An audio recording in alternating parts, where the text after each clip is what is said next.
1 minute. One.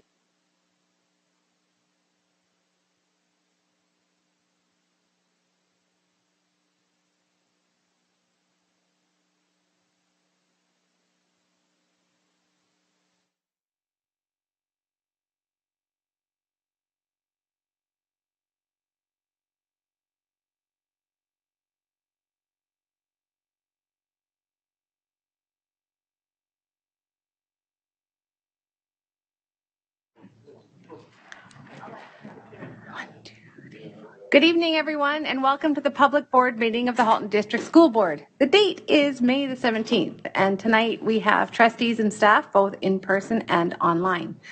I will start with a roll call. Trustee Baxter. Present. Vice Chair Rocha. Present. Trustee Daniele. I am here. Trustee Zhang. Good evening. Trustee Collard. Hello. Trustee Gray. Hello from the hills. Trustee Amos is hopefully joining us later. I don't see Trustee Ahmed and Trustee Oliver. We will hopefully hear from them soon.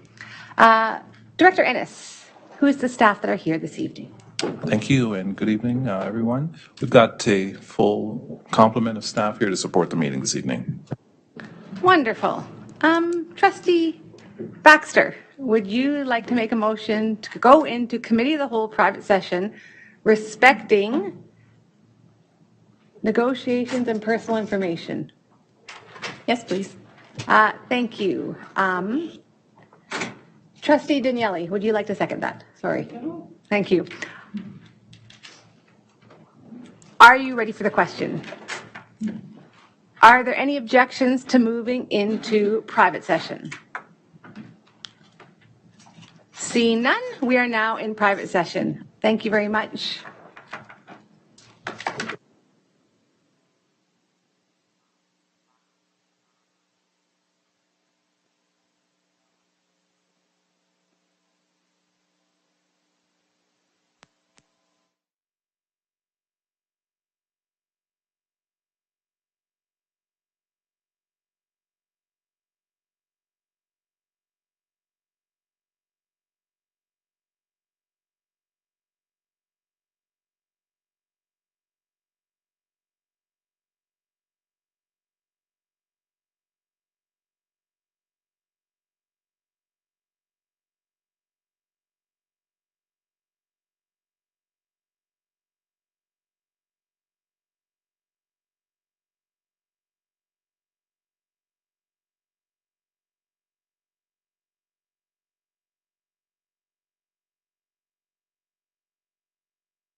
Okay, thanks, Summer.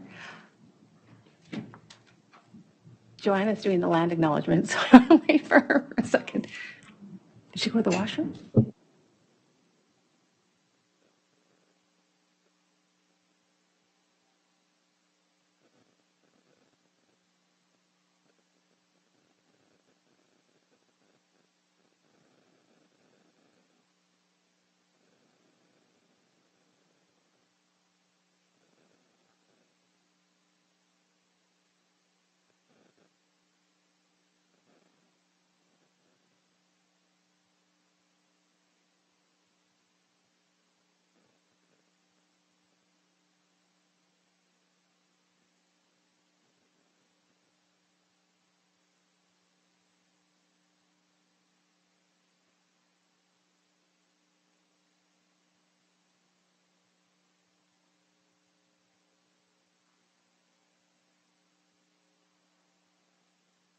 Awesome. All right, good evening, everyone, and welcome to the public meeting of the Halton District School Board.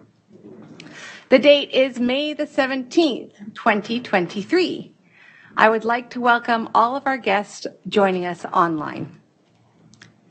Although most of us are here in person, we have a few people that are joining us virtually. I know Trustee Ahmed is there, and Trustee Gray will be joining us later on this evening. All the rest of the trustees are in the room. Welcome, everybody. And Trustee Ruggiero and Trustee Wang, I'm pretty sure you're also online. Good evening. Good evening. Good evening. Great. Director Ennis, can you please let us know staff that are here this evening? Good afternoon or good evening, Chair and trustees and the public. We have a full complement of staff here this evening to support tonight's board meeting. Welcome. Thank you. Tonight, Trustee Oliver will be honoring the land for us. Halton, as we know it today, is rich in history and modern traditions of many First Nations and the Métis. From the Anishinaabe to the Arawandran, the Haudenosaunee, and the Métis, these lands surrounding the Great Lakes are steeped in Indigenous history. As we gather today on these treaty lands, we have the responsibility to honor and respect the four directions, land, waters, plants, animals, ancestors that walked before us, and all the wonderful elements of creation that exist. We would like to acknowledge and thank the Mississaugas of the Credit First Nation for sharing their traditional territory with us. Thank you. Next, we are up to the agenda. Trustee Zhang, would you like to move a motion to approve the agenda?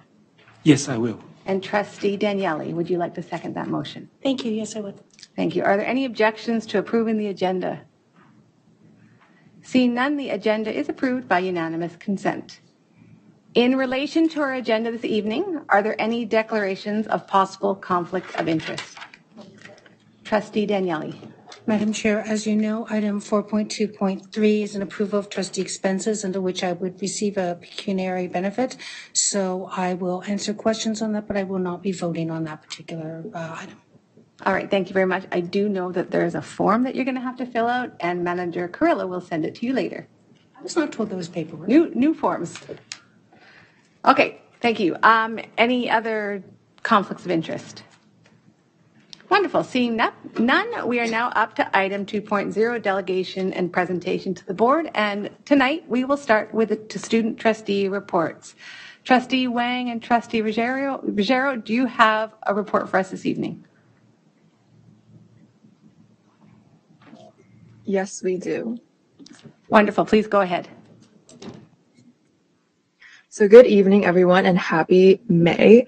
Trustee Ruggiero and I have a lot of exciting things to talk about, from our recent Senate meeting to our high school visits. And we'll also be talking about an important letter on student mental health that was sent by the Toronto Youth Cabinet, OSTA ACO, and several other organizations.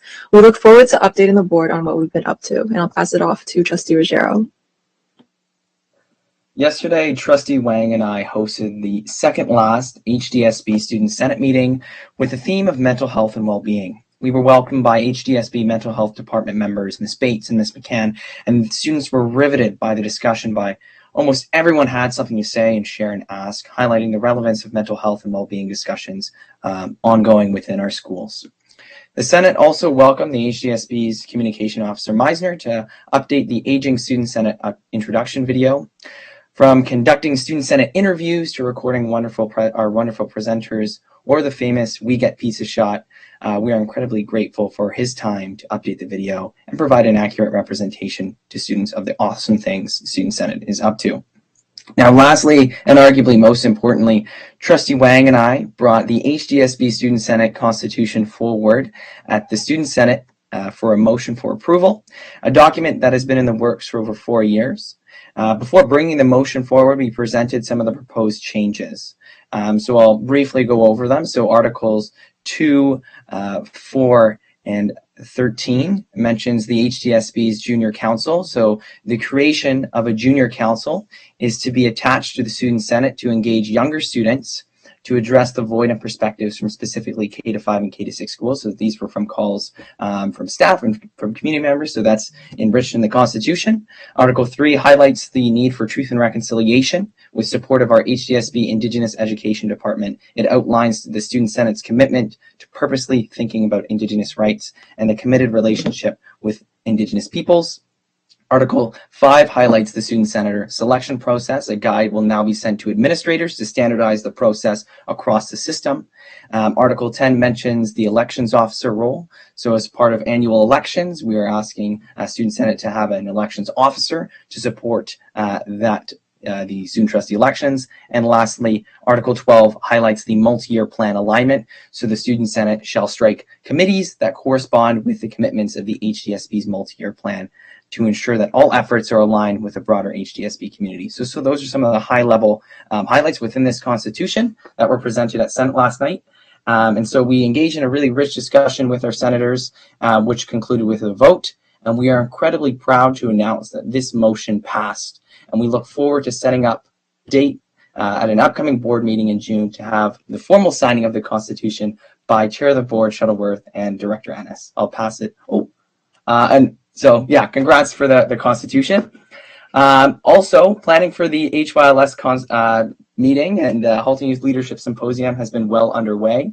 We would like to acknowledge and thank both Director Ennis and Associate Director Salmini for taking the time to be a part of this event virtually and in person next Friday.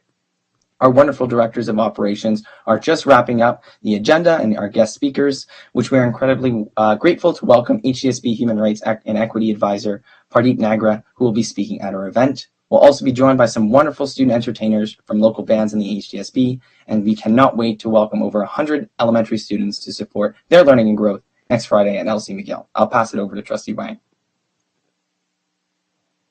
Yeah, so we've been visiting high schools in the past 3 weeks, and Trustee Ruggiero and I have reached, I believe, at around 7 out of 16 high schools to visit. And these have honestly been so eye-opening. We, in addition to CK and Iroquois Ridge, which we mentioned at the last board meeting, we've also visited Milson District High School, White Oak Secondary School, Abbey Park High School, Acton District, and MM Robinson earlier today. And so at each of these high schools, we've been talking with their student councils or student government or whatever other form of kind of like a student government that they have at their school, as well as our student senators at each of these schools. And here we've learned a lot about how these student councils or student governments operate. It's honestly so different school to school, so it's really interesting to see. For example, some are really kind of open forum type formats, while where others are, elections based. Something super cool to highlight, I feel like, is that Abbey Park runs on a student council of 5 students, and yet they get so much done, which is super, super cool. But another example is at LC McGill, they have a very open council with no leadership structure, and they also have their own ways of getting things done. So that's also really cool to see as well. We also talk about the student community at these meetings and what they feel like they want to see changed. A lot of the issues that we've heard about relate to washrooms and vandalism and things like that, which is something we'll be talking about in our report next month that comes out about this. Another thing I want to highlight too is that we also ask about the events they run through these student councils, and I feel like every single one of these councils have mentioned something along the lines of a multicultural day or a multicultural week, and those tend to be the biggest events at their schools. And I thought that was something that would be really great to highlight, because at each of these schools there's like something going on to engage student diversity and really allow people to have that space to feel safe within their cultural identity. And I thought that was really important. And it's really cool to see that every school kind of has a focus on that in one way or another. And as well, at each of these meetings, we've been bringing up potentially bringing in point of sale systems and how that's going to help out their student council. And each of these councils have told us that that would really change the way that they organize fundraisers and raise funds for their clubs, not only for student councils, but also smaller clubs at their schools. So that is also something we'll be touching on hopefully next month when we kind of talk about our overall wrap up about this. And also I wanted to talk about Asta ACO. So tomorrow, Trustee Rogera and I will be heading off to Toronto once again at the Sheraton Hotel for the upcoming Asta ACO annual general meeting. Again, this conference is over 3 days, but something different is that we're bringing our incoming student trustees along with us for the ride, which is super exciting. And so we're really excited to be seeing our fellow student trustees across the province once again for the last time, sadly, during our term, but certainly those relationships will be lasting forever and continue being professionally developed through these conferences. And the final thing that we'll be talking about in our report today is a letter that came from the Toronto Youth Cabinet, Asta ACO, and 7 other organizations. So these 9 organizations recently released a joint statement on addressing the rising mental health crisis facing children and youth in Ontario to the Ministry of Education. In this letter, they demand that the Government of Ontario must redouble efforts to deal with the growing mental health crisis that Ontario youth are facing. Their demands include implementing mandatory mental health literacy in the curriculum, creating mental health days for students, bringing in additional mental health clinicians and student support staff, such as mental health professionals, school psychologists, child and youth workers, social workers, nurses, guidance counselors, and mental health crisis intervention workers, working on the collection and reporting of data on mental health supports and services in schools, and implementing school-based, culturally appropriate mental health screening for all grades. Ethan and Trustee Rogera and I really wanted to highlight this because as student trustees, we found this really important. And I'm going to pass it on to Trustee Rogera to talk about why we're bringing this up today. So the recommendations that Trustee Wang brought up have been highly researched, tested, and proven to improve student mental health. To quote the letter, young people have made it clear that prerequisites to their academic success is a good mental health. So we as student trustees and as students in Ontario stand in solidarity with the statement and demands of actions highlighted recommendations, and we hope the HDSB will do the same. Thus, we are asking for trustees to put a motion on the floor at our next board meeting to send a letter to the Ministry of Education in support of this letter from the Toronto Youth Cabinet, Asta ACO, and several other organizations demanding increased mental health support for students. Overall, as Trustee Wang and I begin to wrap up our term, we still have a lot to accomplish, and we look forward to updating the board on our ongoing initiatives in the coming weeks. We're happy to take any questions. Thank you very much. Does anybody have any questions for our student trustees? Trustee Oliver. Thank you very much. I don't have any questions. Just wanted to comment that I will be happy to support our student trustees in drafting a motion to that effect. Thank you. Thank you. Trustee Amos. Thank you. I just wanted to say congratulations on your visits to all of the different high schools, and I have really enjoyed watching them on Instagram and other social media. I mean, you guys are really doing a great job highlighting each school and some of its uniqueness, and kudos to you because I don't think it's ever been done before, so thank you for doing it. Thank you.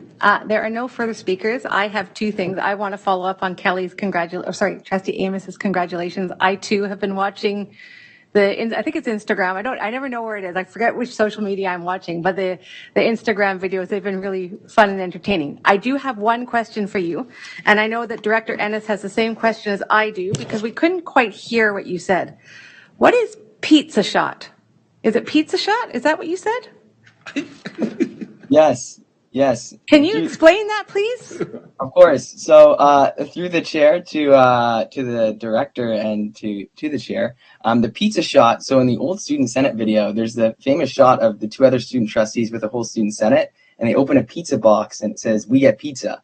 And so a lot of students, like, most memorable experience from watching that video is the pizza shot. So Jason was like, "We got to recreate the pizza shot." So it has been recreated. So that's something that. So every day it's a new one. Every time it's a new one.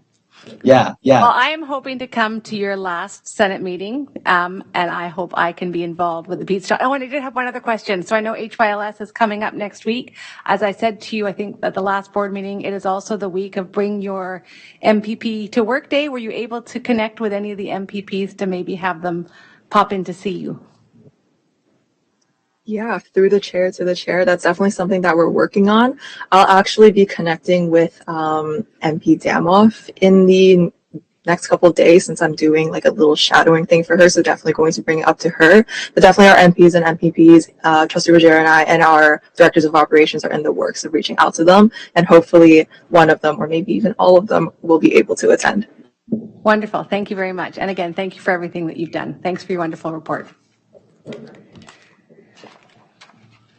Okay, we are now up to our presentations, of which we have one tonight, and it's a little bit of a repeat performance because we have Principal Meena Sahi from the Gary Allen Learning Center, and last week she was here along with Manager Sabatra, and she's here by herself this week to talk about the Gary Allen Learning Center program. So welcome, Meena. You took the long way.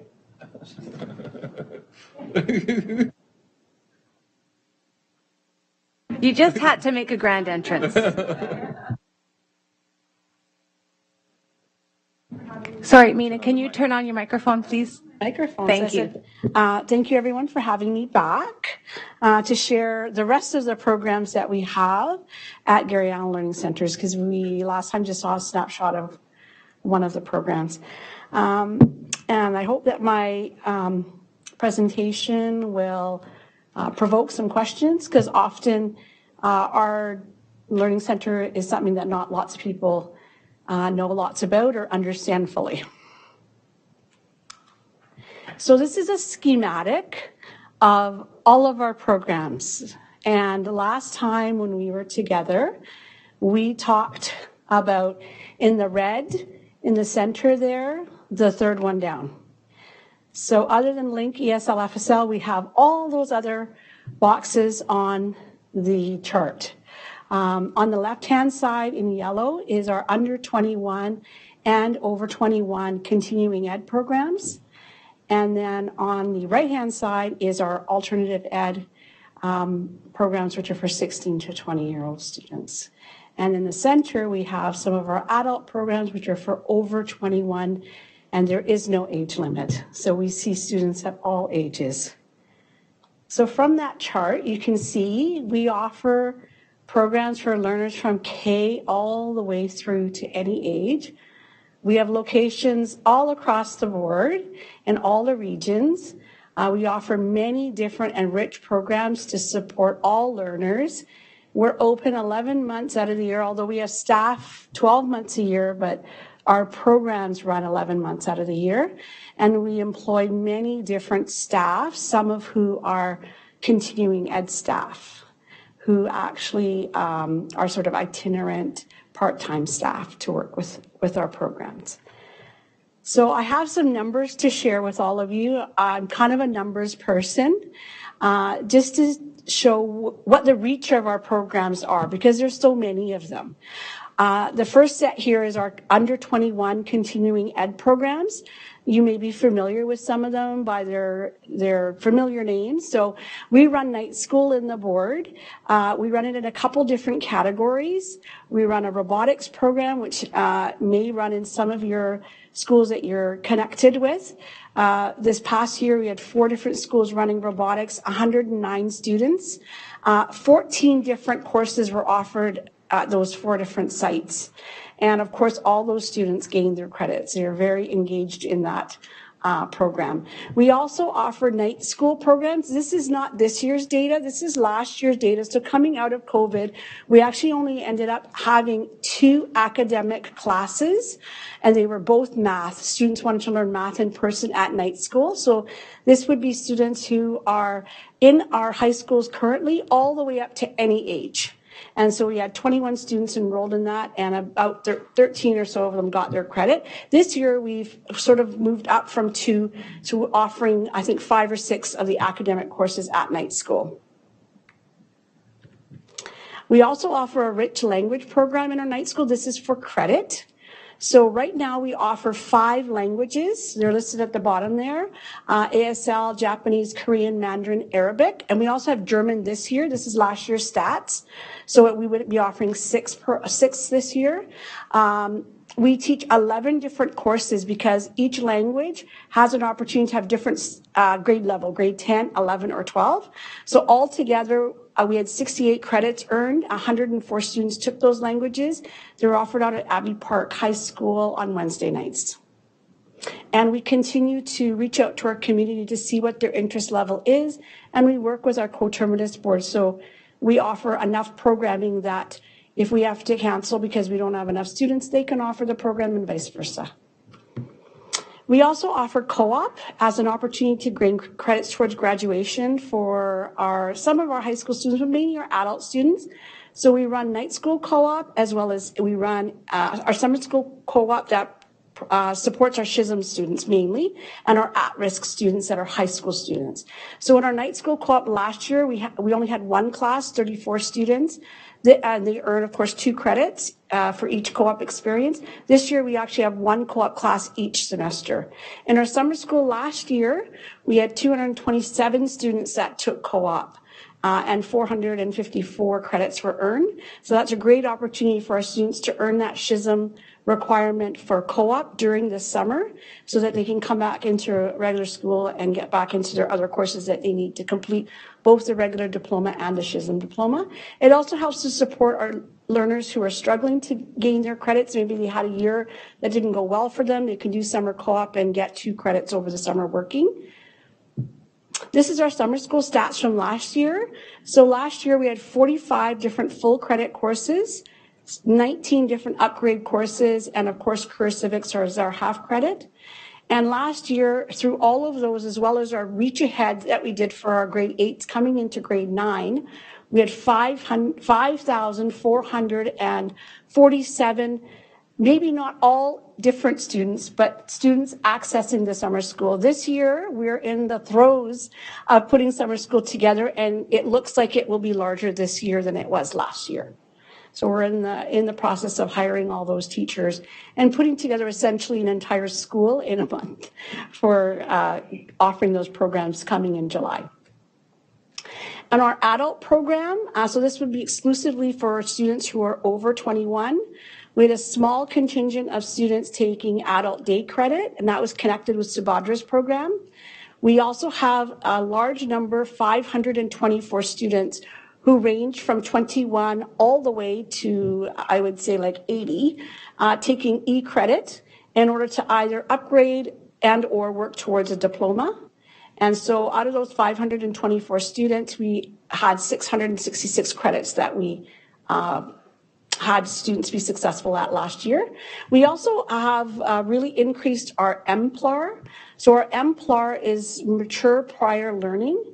And so this allows students who have not graduated from high school to be able to attain high school graduation quicker because they can have 16 of their credits given to them as equivalency. So last year we had 153 students that were able to graduate through MPLAR by having those equivalencies given to them for grade 9 and 10 credits, and then showing equivalencies for courses through lived experiences. Maybe they worked from the time that they left school and now they're coming back to try to attain that OSSD. So we do look at things that they have through their work, through lived experiences. Maybe they were a parent, where we can give them some of those equivalency credits and help them graduate from high school. We predict that this will significantly increase in the next couple of years. Just looking at the number of the population growth in our area and the number of requests that we have to review people's credentials so that they can get that OSSD. Our International Elementary Language Program is a non-credit continuing ed program. So we run that during the school year and also in the summer in July. We have 5 sites that we run it for during the school year, 4 in the summer. This year, this last year, we had 1,830 HDSB students taking part in the Indigenous language program. I think we have currently 18 languages that we support. The instructors are often community members. Some of them are OCTs, but not all of them. We have people from all walks of life who come to work in our schools and support Indigenous and international language learning for our elementary students K to 8.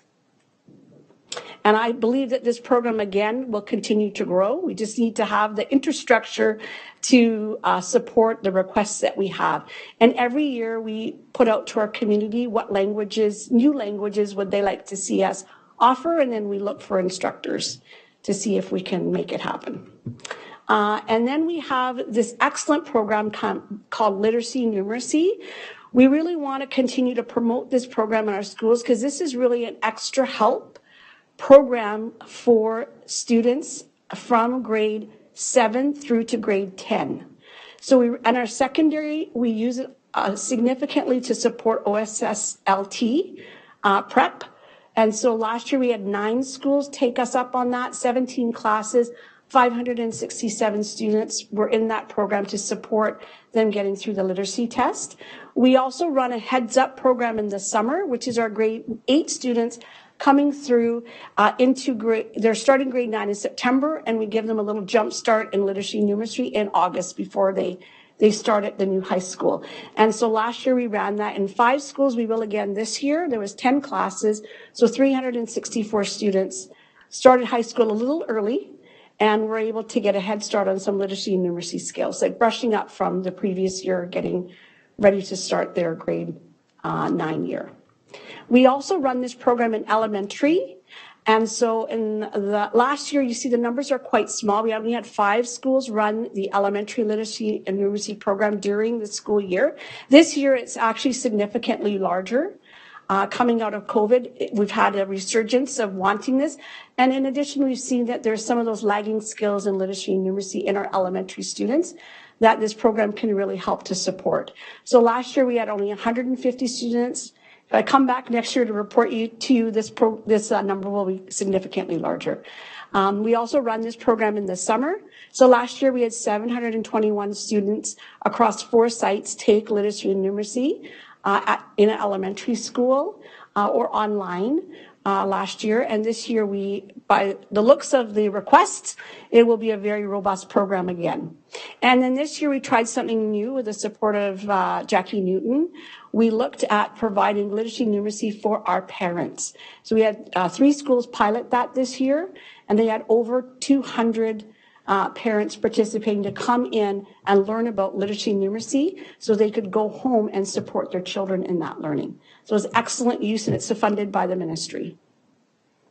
So we're hoping to add more schools to that approach next year. And finally, our alternative ed programs. We have the STEP program, which is a small program that supports students in 4 locations across the board. It's 121 students that we support in all 4 regions.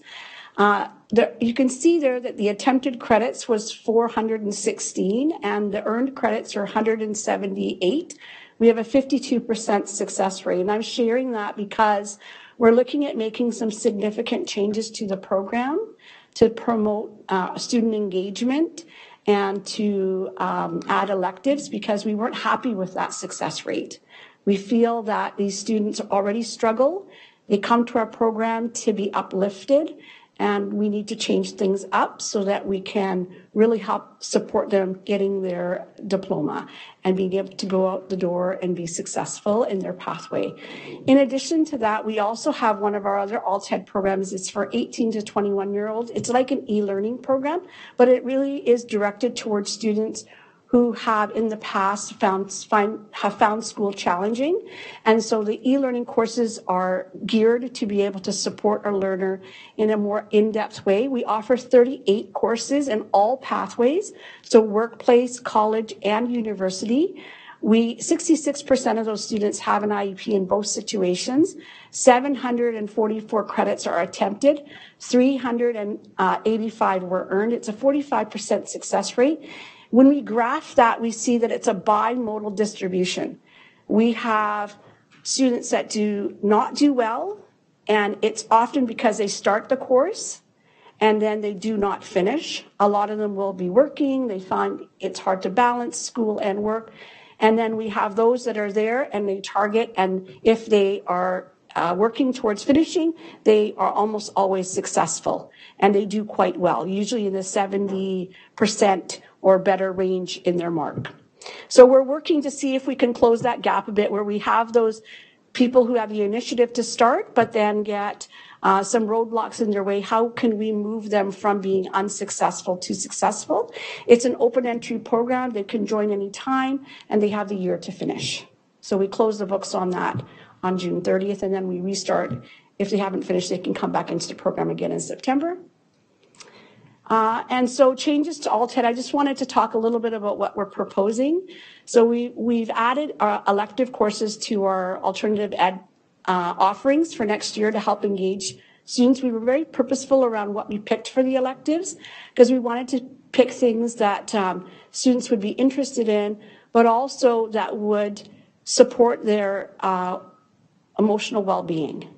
Because some of these students are reluctant learners. They often have they need support to be able to come to school and to stay at school.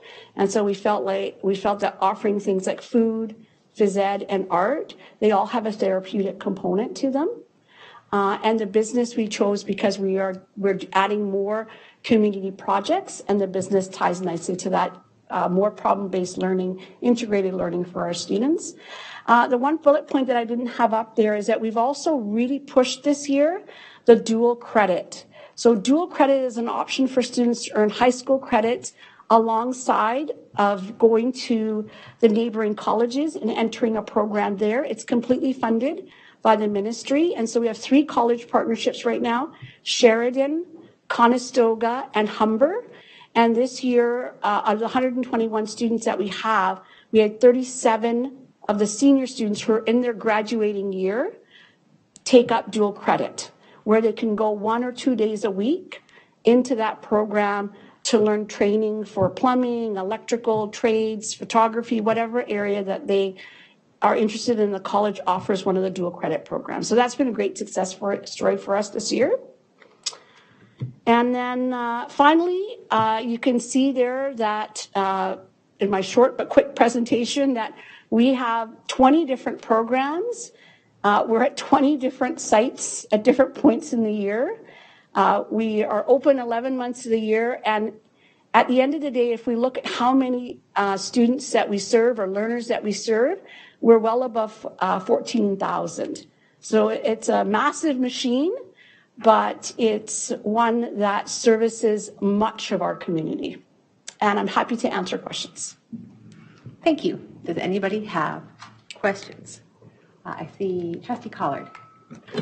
Thank you. Through you to the presenter. I'm wondering about the cost of offering these programs. It's a huge number of programs, and you're having a positive impact on many, many learners. I'm wondering if they are fee-based, and if so, is that on cost recovery? So there's a small fee for a couple of the programs. Most of them are free of charge. For example, if someone is not a student in Ontario and wants to do a summer school course, there is a charge.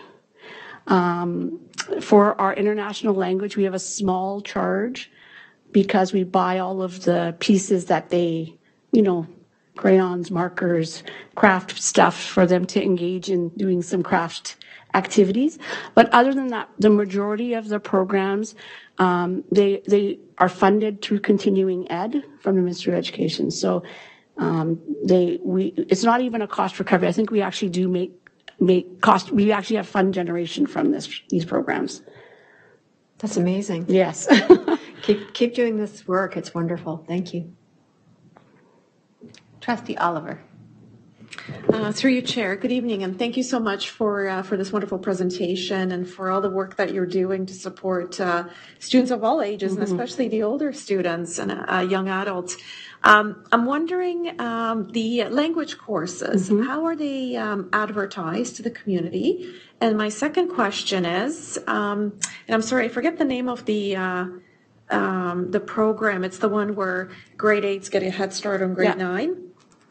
You indicated there's a number of schools that kind of subscribe to it. So I imagine they offer that to their incoming students. But if there are students in other schools, would they be able to sign up for such a program? So I'll answer the second question first. The Reach Ahead programs, we offer them in 2 different ways. So one, we offer through summer school. So any student in the board in the month of July can do Reach Ahead. So grade 8 going into grade 9. We have a number of courses that we offer for those students that they can take. If they're looking for the one that's in August, just before the start of the school year, that one we reach out in May to all of the high schools and ask who has a teacher or a set of teachers that would like to run the program. And so every year we have different schools that say this year we would like to run the program, and we have some that are returners that every year they do run it. So there's an opportunity, there's a reach out in May for that, but there is 2 opportunities. There's an open program that we run at the high schools, but summer school runs only at 3 high schools. And then we have transportation that we do.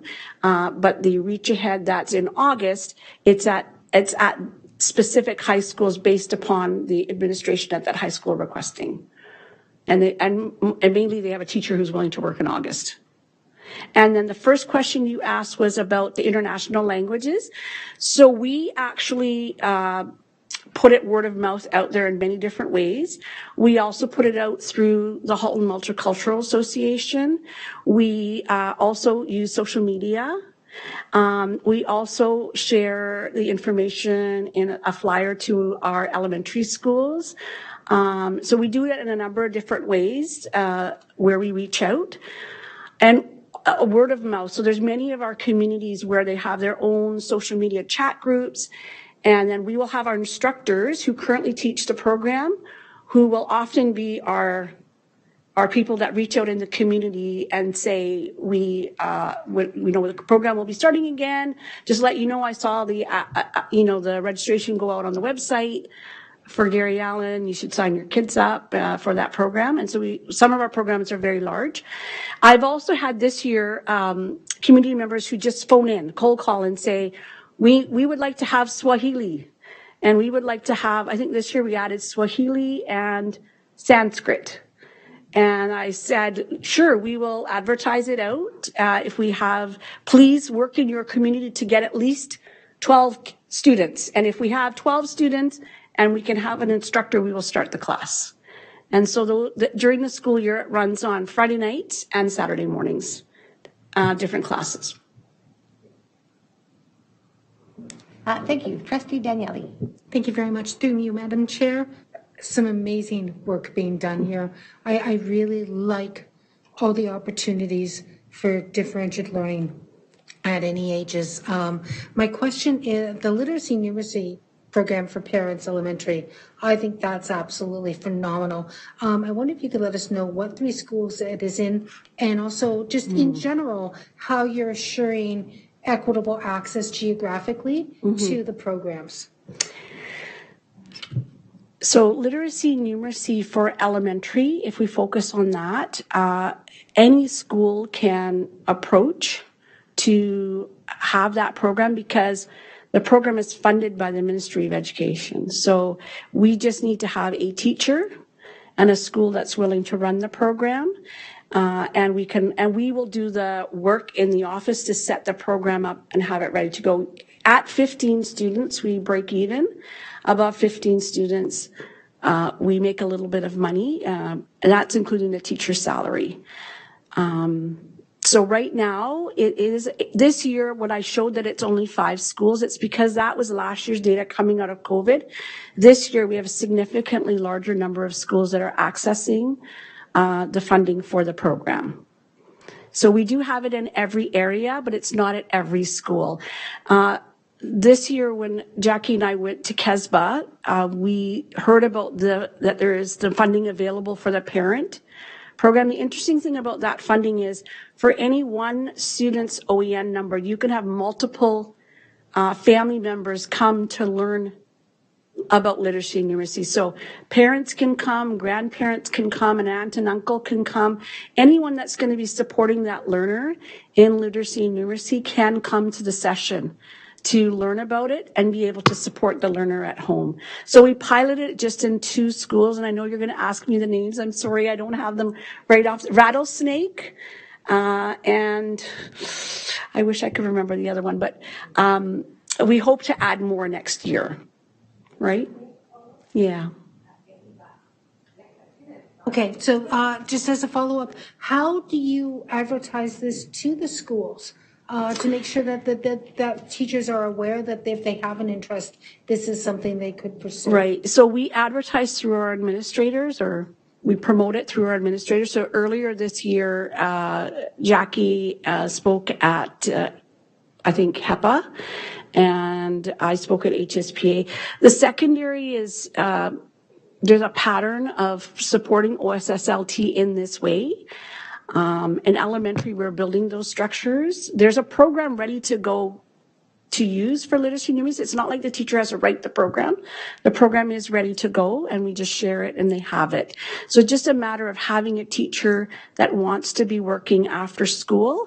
Sometimes the barriers can be, we have students in schools that would like to have the program, but then there's a transportation piece around, if there's busing, then it's harder for the students to be able to get home. So we're always open to creative solutions around that, but we do focus on sharing the information through our administrators. Thank you. Trustee Baxter. Thank you, through you, Chair, to the presenter. I love data too, so thank you for the fantastic presentation. I just had a question about the STEP program, or Sure. I guess STEP. It's in person, correct? Yes, it is. So are those 4 locations geographically distributed in high schools, or where? No. Where are they? So we're not located in high schools. We have them in every region. So the Burlington STEP program is at New Street. The Milton STEP program is at Milton Learning Center. Like Hopes is located there, Dano's located there, and we're also located there. The Halton Hills location is at what used to be called Wrigglesworth. It's a small elementary school right next to Georgetown District High School, and so we are in there, and the International Languages Program also shares that site with us. Sabadra was sharing last time. They've just started that program, 1 class they have there now. And then our Oakville location is above Kerr Street Ministries. That location is too small for us now. We've outgrown it because we have 6 high schools that are feeding that 1 location. And as Oakville's population has grown, that program is becoming oversubscribed. So we are looking for solutions to support being able to expand that program. But it is in every region. All right, thank you. There are no more questions from trustees, but I do have one. So I'm just wondering, you spoke of the literacy and numeracy programs for parents and that they're funded by the ministry. Yes, it is. So is that an opportunity for us to make money? Like, can we make money through those ventures? Yes, we can. And is there a way to optimize that? Like, I know Trustee Collard spoke of costs and how much, and I'm just wondering if this is a profit-making idea, and how can we increase that? I just think it's an opportunity. I think again, it goes back to your administrators knowing their communities, right? And how is it that we're offering access for parents into our schools that work for our schools? I think one thing that we can perhaps capture is that if the ministry allows us to do remote for this program next year, I was just talking with Daniel Donomi, who's the rep at the ministry. If that continues next year, I think we could maybe work around some of those barriers where we can be providing meetings through Google Meet for parents and do a presentation that way in order to, for those communities where parents aren't able to come out, maybe they're just getting home from late, whatever the case may be. So I think there is some opportunities for us to capitalize on that. in ways. We're just starting. It's a new kind of approach for us. This was the first year. But it's had great feedback where we have done it. Right, thank you. I just know that, budget's coming up, and I'm always thinking about how can we find different ways to bring There's no money limit in. to how many classes we can begin, how many times a year we run the classes, how often we run them. We really build the program the way we need it. So if we want to do it once a week, twice a week, an hour, 2 hours, remote, if they allow us to do remote, we could consider that for next year in the evening, right after school. There is a lot of flexibility. It is, however, right now offered for grades 7, 8, 9, and 10. That's the one piece. And we often need support like K to 6, but this program is specifically for 7, 8, 9, 10. I think the parent program can be any age student. So for parents, we could have like grade 3 parents come, grade 4 parents come. We would have to write some curriculum for it, but that is something we could explore.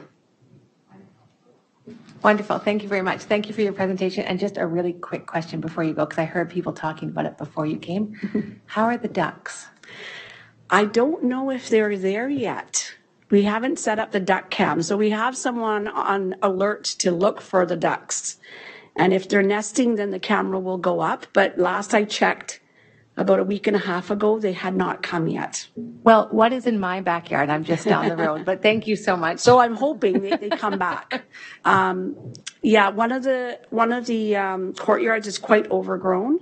So I think facilities will be in there tomorrow to look and see if they have a duck sighting. Awesome. Well, thank you so much. Thank you very much, Principal Sahi, for coming and sharing with us about the Gary Alley Learning Center and letting us have an update on the ducks. Thank you. Thank you. Okay, we're now up to items under section 3 of our consent agenda. We have for approval the minutes of April 19th, as well as the receipt of information coming from our order paper.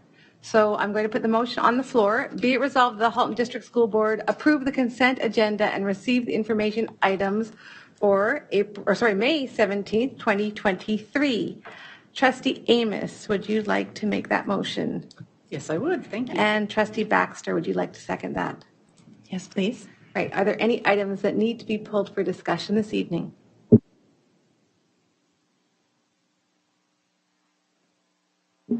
All right. Seeing no names on the speakers list, are there any objections to approving the consent agenda? Again, seeing none, the consent agenda is approved by unanimous consent. That brings us to item 4.0, ratification or action items for this evening, starting off with business transacted in private session. Vice Chair Rocha, do we have any business from private session that require approval right now? We do not. Thank you very much. So that brings us up to item 4.2, action items for this evening. And we're going to start with the Education Development Charge Renewal Bypass Passage Meeting, report number 23084. Superintendent Nagoy and General Manager Thibault are in charge. I'll wait till they're seated and then I'm going to begin. Through Madam Chair to the Board of Trustees, just a note, Superintendent Nagoy is not here tonight, so I'll be taking the reins on this one. So we have Mr. Jack M. Medolia of Watsons and Associates here tonight to give us a short presentation. And online we have Mr. Brad Teichman, legal counsel for the board as well, that will also respond to any questions you may have on the legal matters. So with that said, what I'll do is I'll just hand it over to you, Chair Shuttleworth, just to lead us through the script and get us to an EDC bylaw passage this evening. All right, thank you.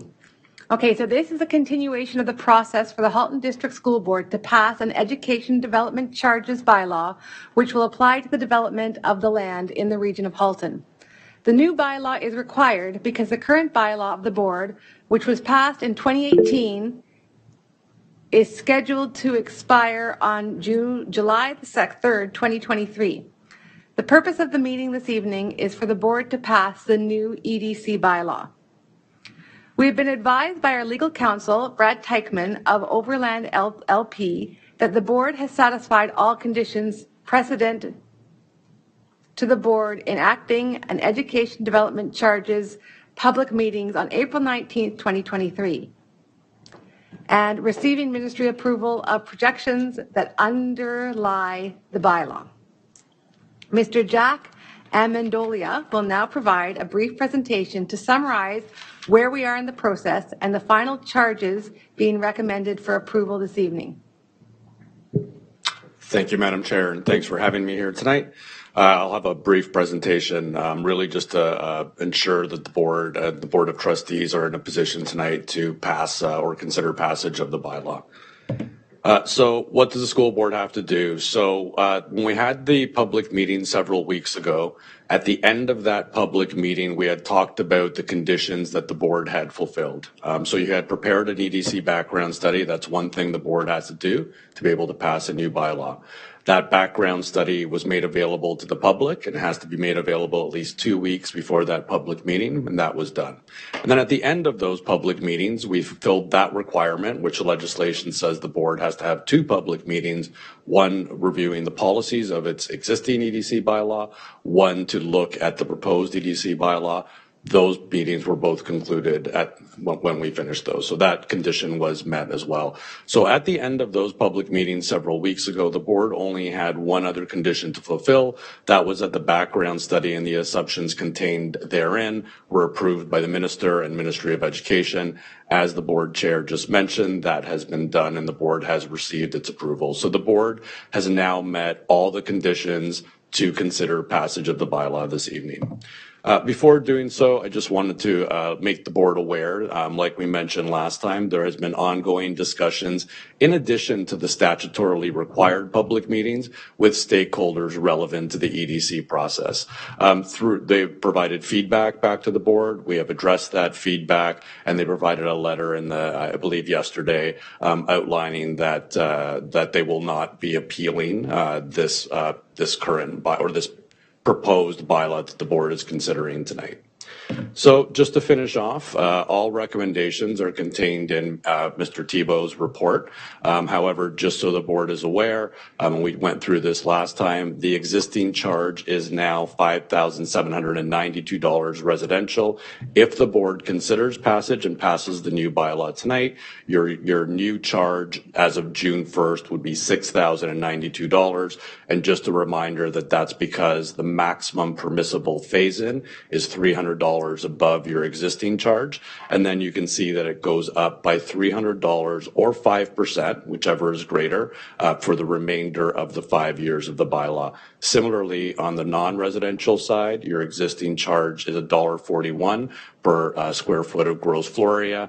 On the non-residential side, you are allowed to increase by 10 cents or 5% of the existing charge. So if, again, passed tonight, the new bylaw charge starting June 1st would be $1.51 per square foot and 10 cents increase for the remainder of the bylaw per year. So I will stop there and see if there's any questions or comments from the board. Thank you. All right, thank you. So Superintendent Ngoy is online to help you out. And General Manager Thibault is here. I'm just checking if there's any matters you would like to address from this report. Very little as far as I'm concerned, through you, Madam Chair. I just wanted to note to trustees that since the Friday posting of the board report, as Mr. Amendolia had pointed out, we received additional communication from BUILD, so we have incorporated that as part of the report. We re-highlighted the sections that have changed since Friday in red, and the communication from BUILD is at the bottom. As Mr. Amendolia pointed out, they mentioned they're not going to appeal the bylaw. They're a little bit not so happy with our methodology for alternative accommodation projects. But again, this is new for this year. And as we go through the process and review more of these alternative projects, so more urban or different than our standard practice on how we build schools, we'll certainly be having more conversations with them along with the ministry, because we'll be needing further approvals anyways. So later on, if you have any questions with regards to that letter specifically, I'd be happy to answer them as well. Thank you. As I see no members of the public here to address the board, I will now turn it over to the trustees. Are there any questions from the trustees? Trustee Amos. Thank you. Through you. On the chart that you had up there, you had at the end a maximum of $2 and something cents and another value, 64 cents. And so what is that number? Because it wasn't on the chart in the... Yeah, thank you for the question and through you, Madam Chair. So if you look at the far right column, it says maximum rate. So the maximum rate on the residential side is $8,715. The maximum rate on non-res is $2.64. So before the bylaw or before the legislative changes forcing this capped in, phased in approach, that would have been your charge. So we still calculate the EDC the same way. So $8,715, $2.64. That is what your charge should be if there was no phase-in. Because of the phase-in, it's like I said, the $300 or 5% per year or the 10 cents per year. But that doesn't necessarily mean you're ever going to hit your maximum. You may hit your maximum, but it depends on what that rate is. In this case, both res and non-res, this board will not hit your maximum charge, only the phase-in charges. Thank you for the explanation, and it sort of saddens me to see how much we are down compared to where we should be, because especially with the cost of land and everything now, it's so exorbitant. I guess my other question is, did our coterminous board get this presentation last night, and did they pass it? Because we both need to do it together, right? Sure. Through you, Madam Chair. Yes, they same presentation, same ministry approval, same letter from Build, and they did consider and they passed last night. Thank you very much. All right. Seeing no further questions, we are going to move on to the motion. So there are 3 motions to be considered this evening. The proposed education development charges bylaw was slightly revised following the public meetings that were held on April 19, 2023. For matters relating to the first motion, the Education Act therefore requires that the board determine whether a further public meeting is necessary. Since the revisions to the bylaw were minor and there are no charges to the proposed EDC rates, the consultant and legal counsel have recommended that a further meeting is not needed. The second motion relates to acknowledging the submission from the public made to the board. Accordingly, as the board received a submission from the Builder Industry and Land Development Association, also known as BUILD, in relation to the proposed bylaw, the second motion as presented is required. Finally, the third motion is required to enact the bylaw as presented in this report. So the motions are as follows for your consideration for approval. Motion number 1. Be it resolved that the Halton District School Board has determined in accordance with section 257.63 subsection 3 of the Education Act that a further public meeting concerning the proposed education development charges bylaw is not necessary. Motion 2. Be it resolved that the Halton District School Board has determined in accordance with section 257.63 subsection 2.1 of the Education Act that no changes to the background study or the proposed bylaw are required as a result of representation received from the public relating to the proposed bylaw, alternative projects, or localized education development agreements. And finally, motion number 3. Be it resolved that the Halton District School Board enact an education development charges bylaw in the form and with the content recorded in the bylaw attached to the addendum to report number 23084 as Appendix A, such bylaw to come into force on June the 1st, 2023. Do we need to separate the motions or can we keep them together? So let's see. Keep them together. Trustee Oliver, would you like to make a motion to approve these motions? Yes, I make that motion. Thank you. And Trustee Ahmed, would you like to second that motion?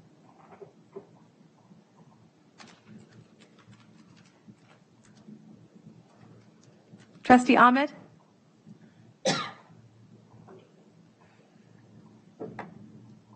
Trustee Gray, would you like to second that motion?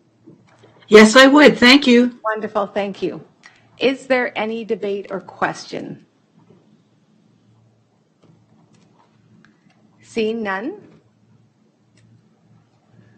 I am going to call the question.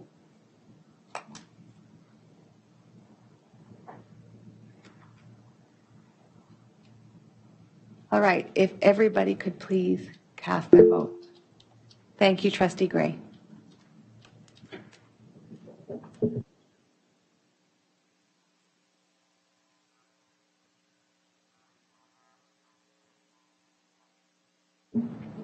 Trustee Wang?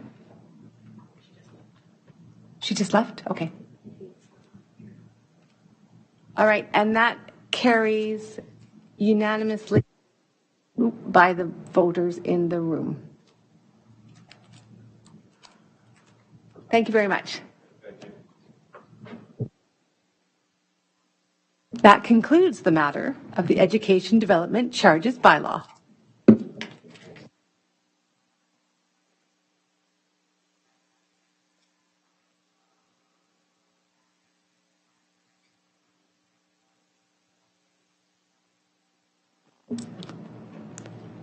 All right, that brings us to item 4.2.2, the Standing Committee section of the Committees and Appointments Governance Procedure, report number 23077. Trustee Collard, Trustee Rocha, Trustee Baxter, Trustee Ahmed, and Trustee Oliver, you have 5 minutes. Do you have anything to say before I read the motion? Thank you. This has been before Committee of the Whole, and this is its second reading here tonight at a board meeting. The changes were very small, and we look forward to passing this evening. If there are any questions, please let us know. Okay, I'll read the motion. Be it resolved that the Standing Committee section of the Committees and Appointments Governance Procedure attached to report 23077 be adopted and that all prior versions be revoked. Trustee Collard, would you like to make that motion? Yes, thank you. And I'll try one more time. Trustee Ahmed, would you like to second that motion? Yes, I second that, please. Wonderful, thank you. Are there any questions or debate?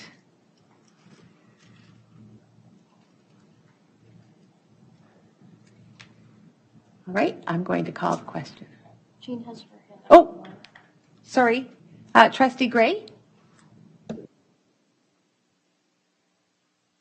Sorry, that was from the last vote. I'll take my hand down. All right, thank you. Sorry about that. Okay, so if everybody can please cast their votes. Thank you.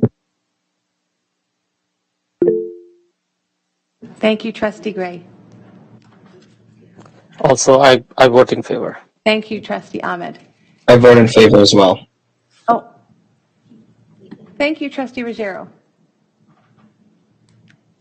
All right, and that passes unanimously.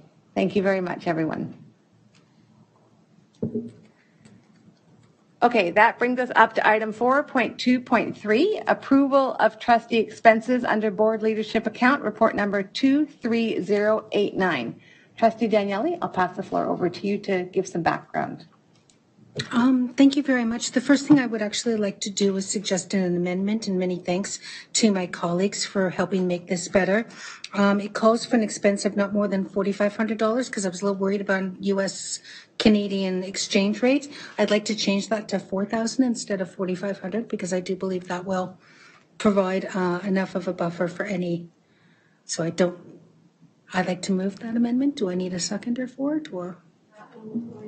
It's not on the floor. It's not yet. on the floor. No, so we all looked at Amy. It could it not just be a friendly amendment? Trustee Collard? No amendments required. It's not on the floor yet. It hasn't been moved. Yeah. Okay. Perfect. Thank you very much. Thank you. So would you like to speak to it, Trustee Daniele? Thank you. Yeah, the preamble is there.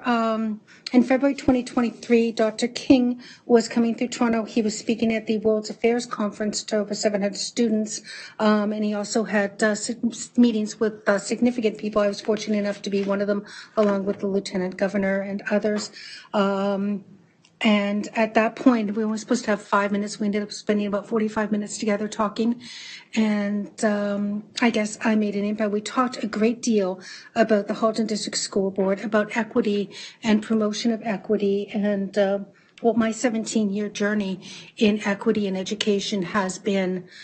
And out of that arose an opportunity for me. I've been invited to join him and his family at a retreat with global education and thought leaders at the end of June.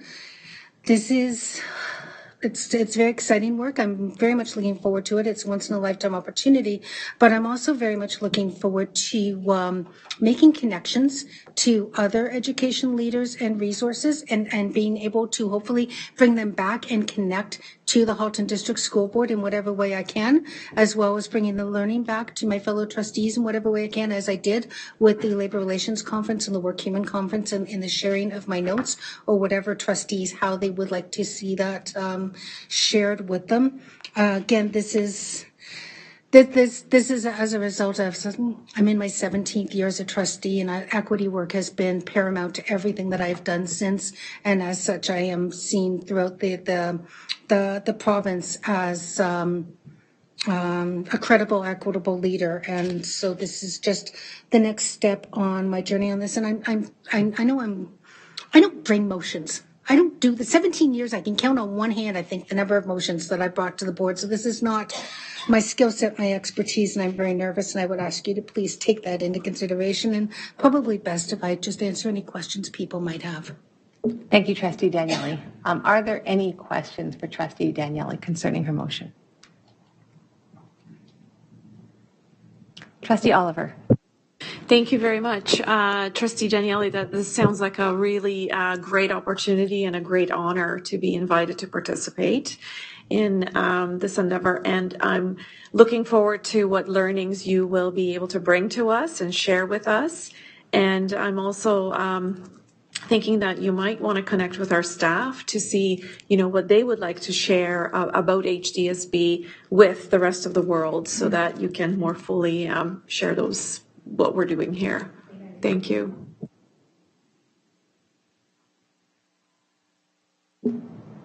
Thank you. I have two questions for you, Donna. So first of all, the original visit that you had in Toronto with Martin Luther King III, was that through OPSPA that you went to that? Was that? And then my other question is, I know the money, because you spoke to me prior to this about bringing it, and I think it's great because I didn't really know a lot about that pot of $20,000 that is in some reserve. So I'm just actually asking Superintendent Nagoy about that pot of money. So does it disappear if it's not used? And really what in the past, because again, I wasn't too sure of using it before. So I'm just kind of wondering, what historically have we used the money in the trustee professional reserve board leadership account for? And through the chair to the chair, the board leadership account is a central account that is meant to complement the individual trustee budgets for the year. In recognition that there are provincial requirements for board representation and some additional, travel expenses that would be incurred and would put a trustee above their annual budget allotment. So this is an annual available funding source for trustees to complement the travel requirements. It does not roll over. The only accounts that roll over are the trustee individual budgets, which are they roll over for the period of the 4-year term of office. And then at the end of that period, whatever's left over, it goes into the prior year term reserve. So that is the amount that continues to roll over for trustees to bring motions on certain initiatives to be paid from there. For the board leadership account, this is used for travel that will allow, something that is in excess of your own lodging and mileage that's within your personal account. So it could be used for that, or provincial conference that a number of trustees would participate. So we've had a few requests in the past. It isn't fully spent every year. I should probably say that. I would have to look into a bit of a history, but we've never overspent it either. So where does it go? It goes back to where if it's not spent? It goes to the bottom line. It goes to the bottom line, just like all of our operating budget lines. We would not roll over operating budgets. because from an accounting perspective, we would only accrue expenses that are committed at the end of the year, but the event has not occurred or the delivery has not occurred by August 31st. It's a little bit different from an accounting perspective than deferring or rolling over accounts. So we make small exceptions for individual trustee budgets and decentralized budgets for schools. And that's just to allow that rollover of funds to for schools in particular is for the purchases that are being made in the summer and may not be delivered until after the year has passed. So those would be more from an accrual perspective. So operating accounts do not roll over. So I'm really sorry, and my dad would kill me if he knew I was asking this question because he is an accountant. What does that mean, the bottom line? I don't understand. No, that's a fair question. That means it goes into the board's overall surplus account. So it could be appropriated by trustees. So at year end, we have the discussion about what to do with the overall accumulated surplus, and some of it gets internally appropriated by trustees to the multi-year plan, for example, or remains unappropriated to cover any in-year initiatives that may occur. So it really goes in that big accumulated surplus number. All right, thank you very much. Trustee Oliver, you were already spoke, so I'm going to, or was that from the last time? Yeah, sorry. So Trustee Collard. Thank you. In the past, we've used the board leadership account for when it's one trustee who's going on a special opportunity. When it's the Board of Trustees, then we use the prior term reserve. So that's the difference between the two, the uses of the two accounts. So in this case, it would be one trustee who's got a special opportunity to participate in something, and that's why she's requesting that it come from the board leadership account and not from the prior term reserve. And I just wanted to say that I am in support of this motion solely because it is a unique opportunity that will never come around again. I'm actually just more than a little jealous of the opportunity to spend time with the King family and to learn from that community. I wouldn't care if they were holding it in Detroit or in my basement. I'd want to be there. So I'm thrilled that Trustee Daniel has been given this opportunity, and I fully support it. Thank you. Vice Chair Rocha. Through you, Chair. So the bottom line, when you said it goes into the accumulated surplus, does that mean that that money can be used for programming or towards, I'm just wondering, what could it else be used for?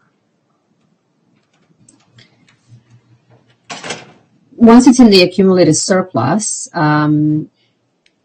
it gets used for the items that are approved in the budget by the Board of Trustees. So it depends on every year's priorities that come forward. So it really isn't a one-to-one. When we are looking at funding and expenses, the education funding has a number of allocations that aren't always going to be exactly matching the revenue with expenses. So this is one of those things where we allocate a budget that makes sense operationally to support the trustees in the year in which the event occurs. And if it's needed, it's being used. If it's not needed, the remaining at the end of the year, we look at there's there's overages and unders in the budget, and that will give us the financial position at the end of the year. So it doesn't necessarily get allocated. We don't allocate something line by line in the accumulated surplus. It just makes up the total balance, and then every board, every budget development process would have that discussion with trustees in terms of priorities for the system that uses a portion of the accumulated surplus. Okay, so I'll follow up. So maybe I'm going to ask a clarifying question for my benefit. So The board leadership account is allocated $20,000 a year, and it does not carry over. And what you're saying is if $20,000 is unused, it goes into accumulated surplus. So at the end of the year, if we were in a $20,000 deficit and we had $20,000 from the board leadership account, if it wasn't used, it would go into the accumulated surplus and we would have a zero deficit. Okay. That's correct. Thank you. All right.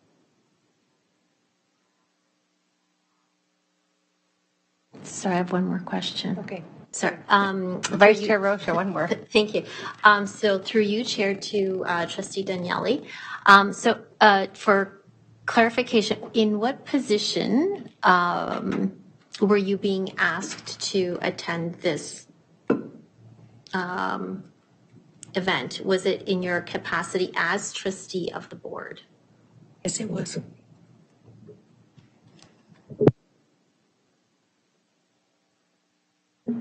Wonderful. I see no further speakers. What I'm going to do is I'm going to read the motion. I've changed it a little bit per your change, and also a couple things because I am not Donna Daniele. So I changed it a little bit. So that's okay. I'm going to read it like I would read it. Okay.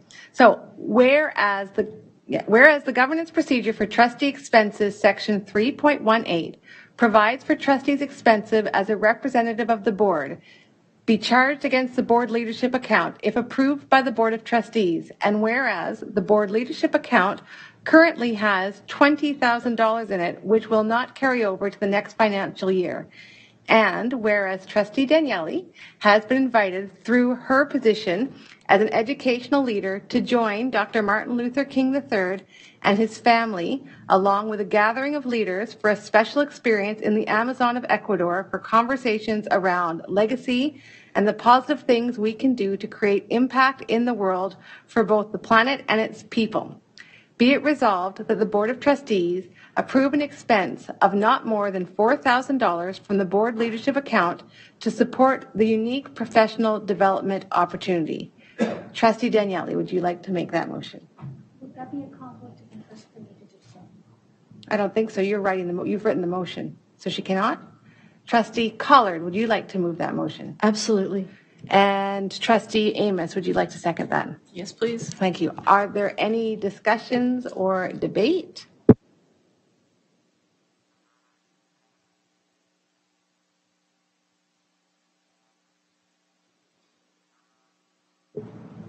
Okay, I've set the vote. Please cast your votes. I vote in favor, please. Thank you, Trustee Ahmed. And I think, I vote in favor. thank you, Trustee Ruggiero. And Trustee Gray, I think you put your hand up? Yes. Yes, thank you very much. So I will skip this one. You can't. You can't. I'm sorry, we are not. I cannot? You cannot abstain. Ready? Our bylaw says that a trustee cannot abstain.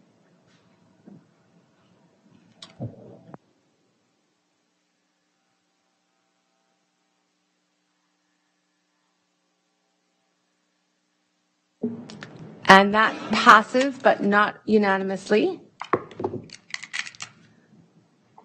In favor are Trustee Gray, Trustee Ruggiero,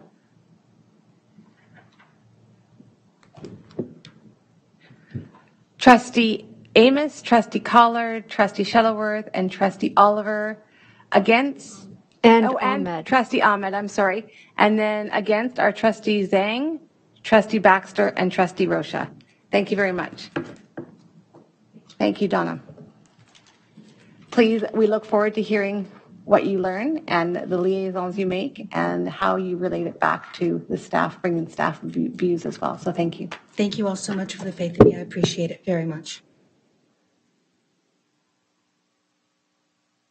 Okay, we are now up to item 5.0, communications to the board for action for June the 7th, 2023. That seems weird to say. Policy and procedure update, report number 23071. Superintendent Nagoy, Superintendent Reddick, and Director Ennis. Looks like Superintendent Ruddock is going to make an entrance and speak to, and Superintendent Nagoy.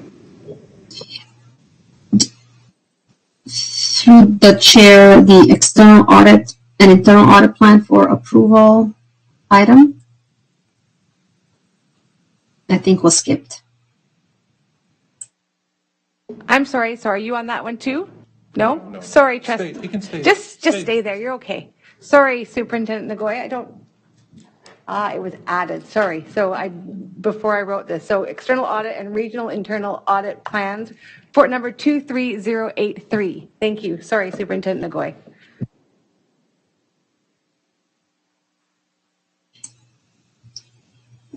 Thank you. Through the chair, Trustee Collard is bringing forward this report. I'm happy to provide a summary if she so chooses.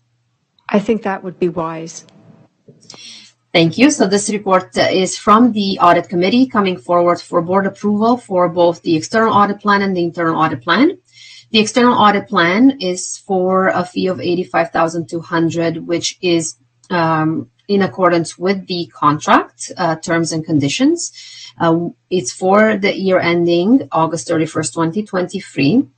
And one thing that is mentioned in here is that there's a requirement for additional audit procedures for the asset retirement obligations standard implementation. In accordance with the contract, when there are additional audit procedures required outside of the normal course of audit, whether it's a compliance requirement, which is in this case an asset implementation is mandatory, or whether it is a management request, the fees will be in addition to what is stipulated in the contract and will be discussed and approved with management. The second part of this report refers to the internal audit plan for the year of 2023-2024. And the regional internal audit manager has recommended to the audit committee, and the audit committee has put that forward to the board to approve an internal audit plan that includes an audit around understanding stakeholder needs under the equity and inclusion strategic pillar, as well as the student achievement post-pandemic, and to conduct follow-up reports on student mental health and any other remaining open items. They are attached and appended to your reports in Appendix A and B, and myself and Trustee Collard would be happy to take any questions. All right, thank you. I'll read the motion and then open the floor for questions. Be it resolved that the Halton District School Board approve the audit plan and the fee of $85,200, excluding applicable taxes and additional audit procedures required for the implementation of Asset Requirements Obligation Standard, attached as Appendix A, for the fiscal year ending August 31st, 2023, prepared by the Board's external auditors, Deloitte LLP. Be it resolved that the Halton District School Board approve the 2023-2024 Regional Internal Audit Plan, which includes the confirmation of risk management strategic objectives, understanding stakeholders' needs under the equity and inclusion strategic priority and student achievement post-pandemic, plus a follow-up review of student mental health and any remaining actions plans identified during the privacy and procurement audit, attached as Appendix B, prepared by the Regional Internal Audit Team. Trustee Collard, would you like to move that motion? Yes, please. And Trustee Gray, would you like to second that? Absolutely, thank you.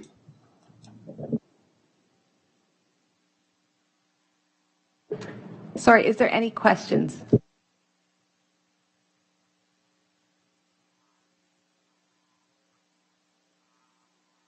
All right, seeing none, I will set, and I will call the question, if everybody could please cast their votes.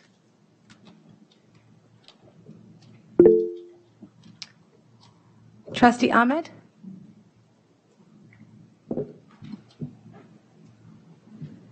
In favor. Thank you, Trustee Ruggiero. Thank you, Trustee Gray.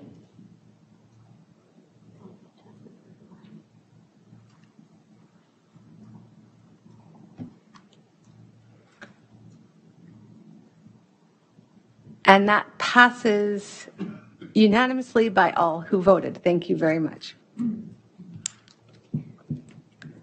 Okay, now, sorry, we've had a little bit of a blip. Now we're on to Superintendent Nagoy and the Policy and Procedures Update Report number 23071. Thank you. I'm happy to present the minor updates to the SEAC policy as well as the SEAC governance procedure. I'm happy to take any questions.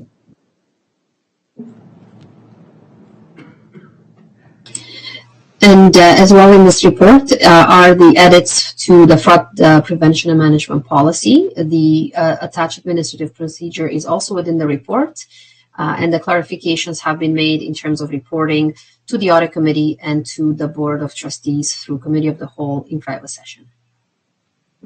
All right, thank you. Does anybody have any questions for Superintendent Ruddock or Nagoy or Director Ennis, because he's also listed here?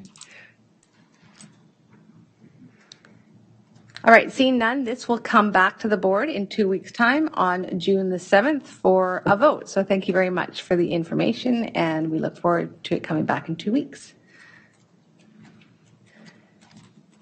All right, so now we're up to 5.1.2, external audit and, oh no, that's what we just did. That moved, sorry. 5.1. We'll say it's 5.1.2, amendments to the governance bylaw and committees and appointments governance procedures, report number 23088. Vice Chair Rocha, would you like to speak to this, please? Yes, thank you. Through you, Chair. At last week's Committee of the Whole, I shared with everyone some proposed changes to the governance bylaw as well as the agendas that pertain to Committee of the Whole that are found in the Committees and Appointments Governance Procedure. Upon discussion with everyone at Committee of the Whole, there was agreement that the changes could go ahead based on feedback that was received. And as a reminder, many of the changes were to reflect current processes, current legislation, that we also wanted to allow for clearer language and improve transparency with the public. So it was in that vein that those recommendations were made and everyone agreed to. I know that with changes to bylaws and policies, normally it's a 2-week decision process. And seeing as how none of these decisions impact the public, what I'd like to do first is put a motion on the floor to suspend the rules that we could vote on this evening so that this doesn't have to come back for almost a third time with the board. So yes, I would put that motion on the floor if we could suspend the rules to address report 23088 this evening instead. All right, thank you. Trustee Daniele, would you like to second that motion? Thank you. Okay, so we're pulling this forward so that we're going to vote on it this evening. Oh, if this passes, so I will just check quickly. Are there any objections to suspending the rules this evening? I will ask for either a hands up for those online, if there are, or a shout out. Seeing none, the rules are suspended for this evening. So did you want to speak any further to it? I know it's come to us before. Yeah, so I don't have anything else to add, but if anyone does want to ask a clarifying question, I'd be more than happy to answer. All right, thank you very much. As we wait for the motion to be written up, we'll just see if there are any questions, and I will read the motion as it stands. So be it resolved that the Board of Trustees amend the governance bylaw and the committees and appointments governance procedure with the recommendations listed in report number 23088, and that all prior visions be revoked. Vice Chair Rocha, would you like to make that motion? I would. Thank you. And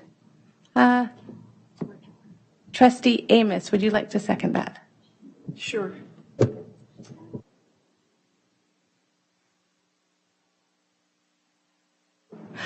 Are there any questions? Oh my gosh. No. Is that it? Yeah. 2. Okay, there we go. I am going to call the questions. If everybody can please cast their votes.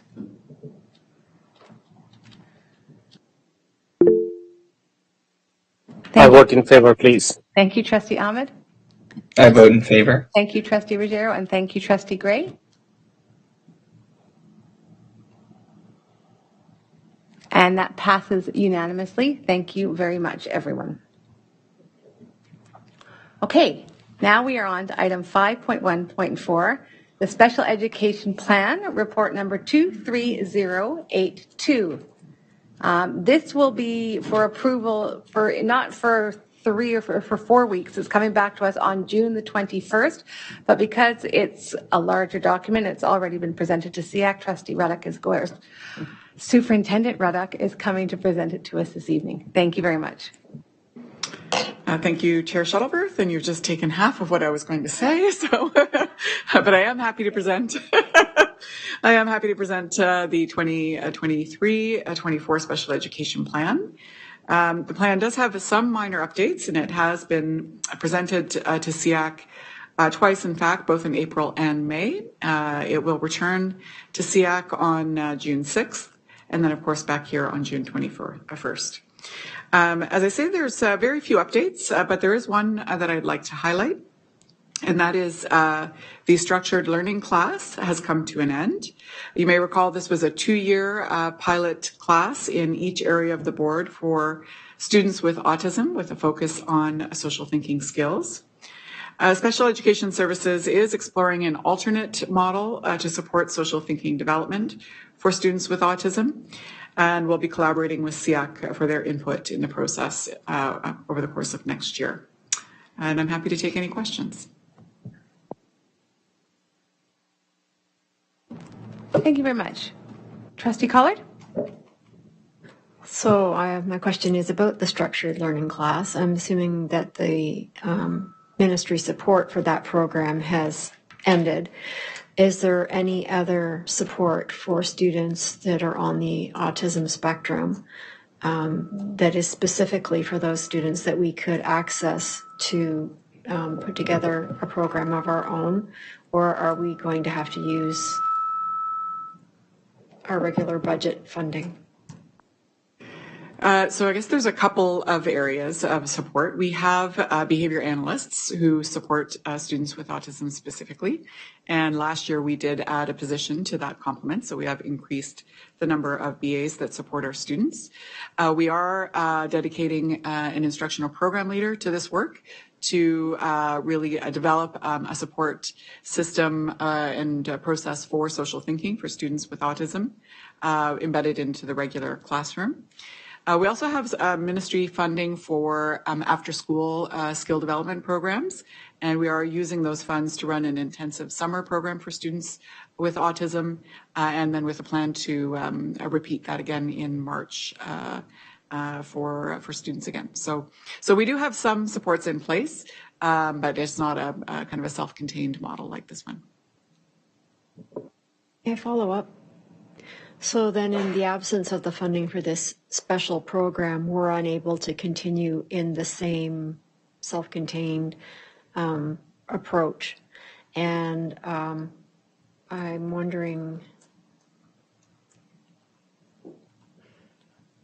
I guess this goes to the Board of Trustees.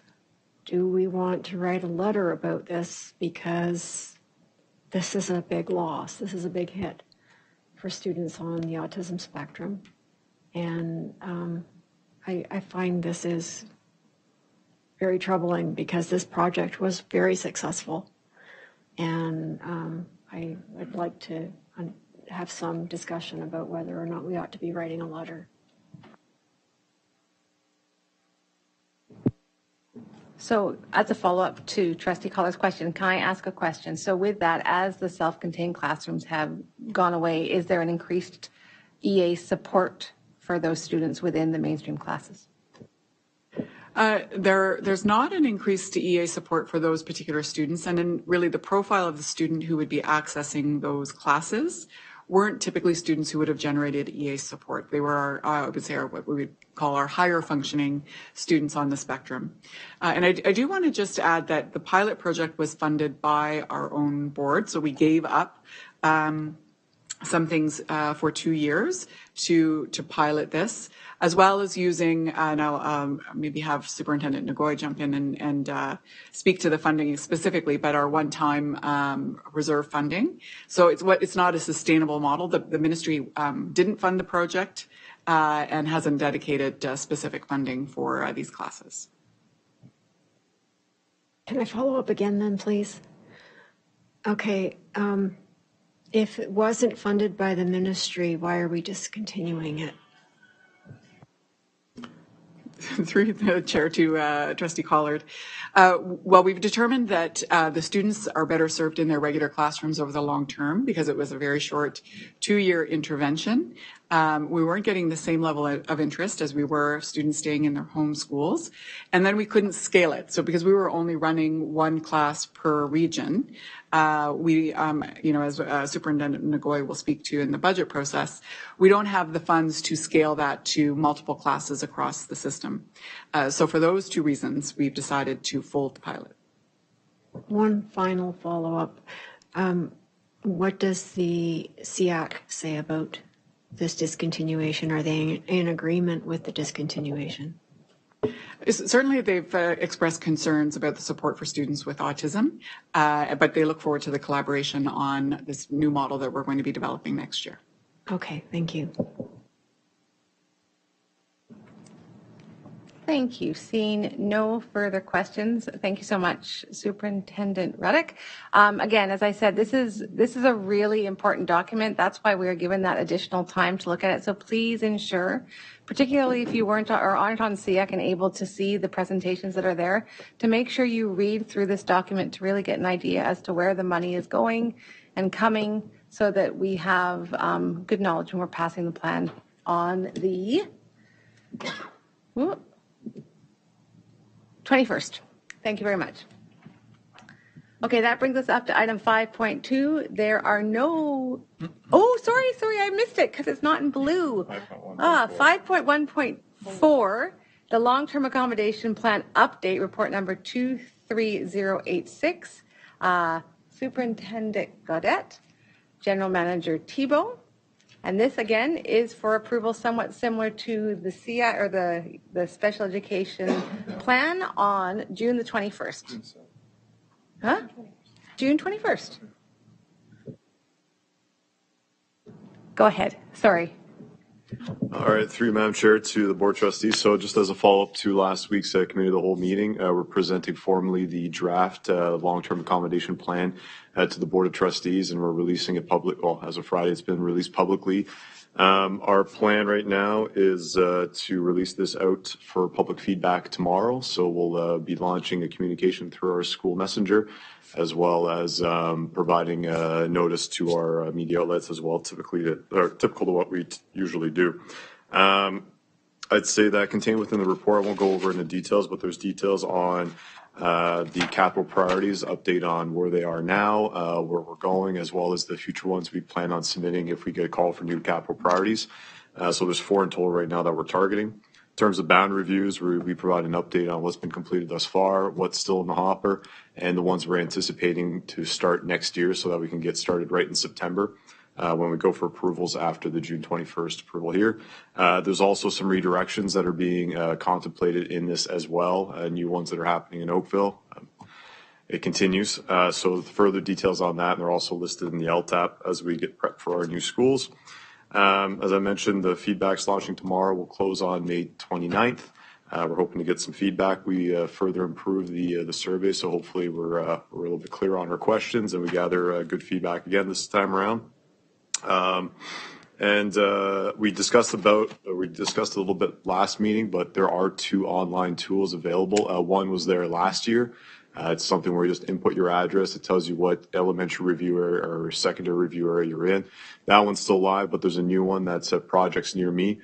So that one, you enter your address and it'll return the projects that are within your area, whether they're bound reviews, redirections, or whatever.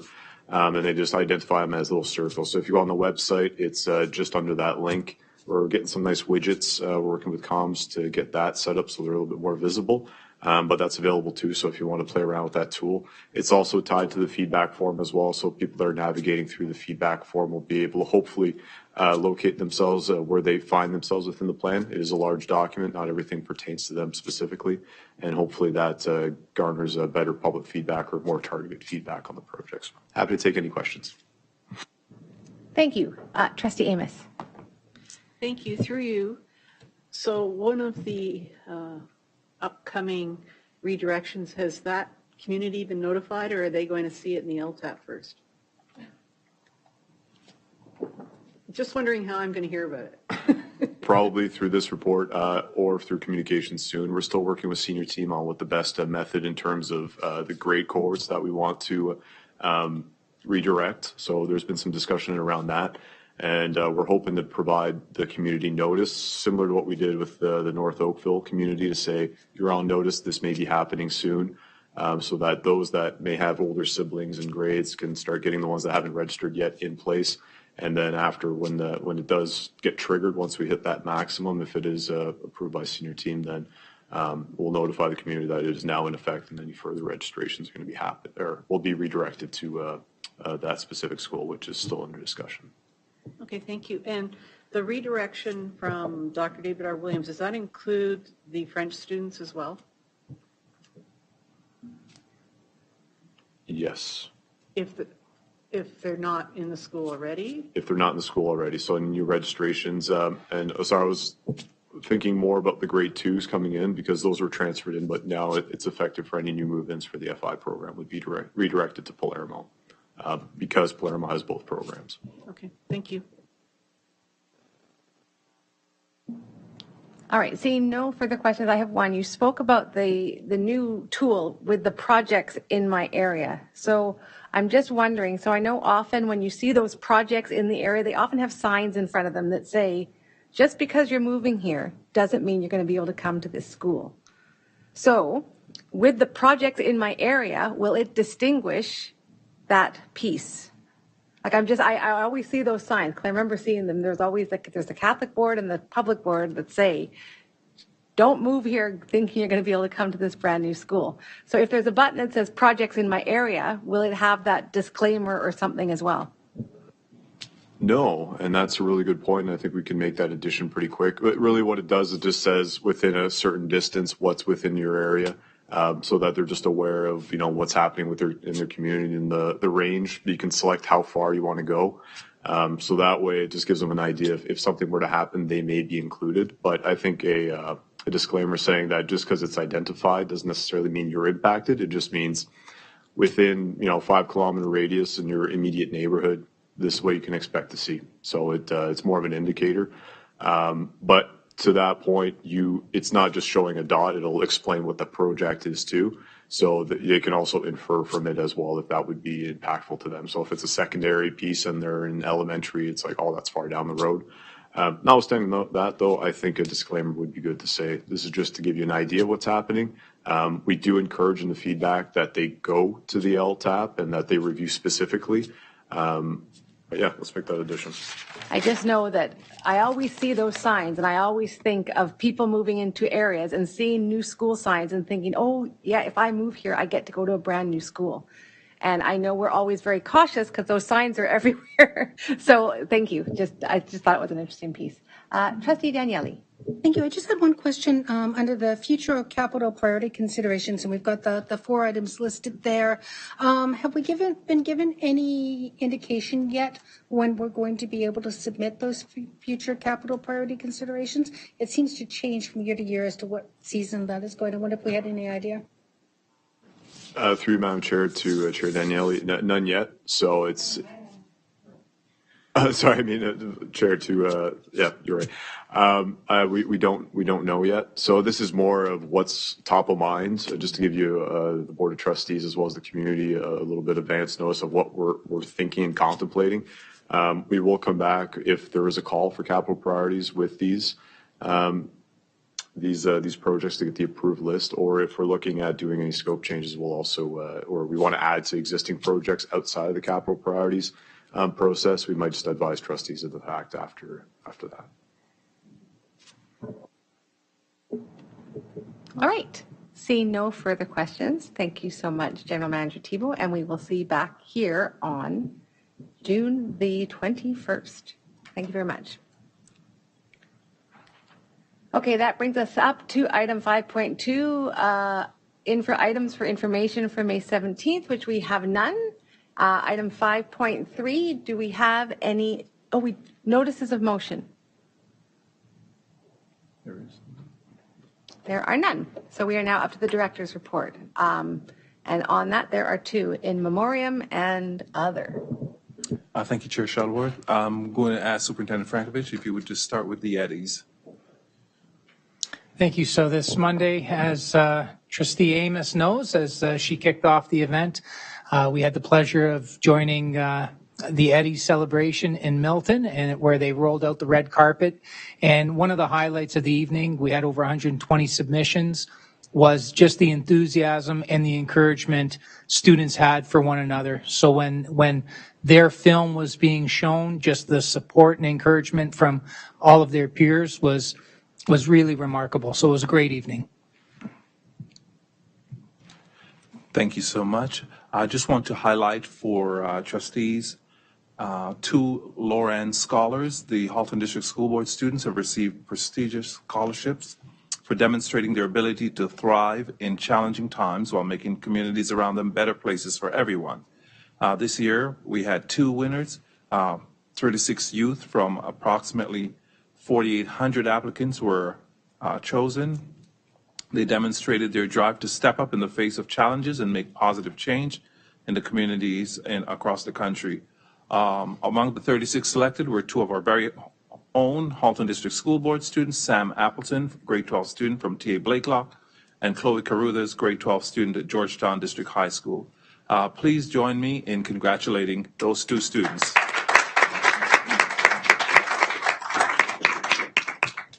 We had a very successful PIC conference a few weeks ago. I'm going to ask Superintendent Flahat if you would just make a few statements. You only have 1 minute. Thank you very much, Director Ennis, through the chair. The PIC conference this year, we hosted over 400 participants. There were approximately 120 student volunteers.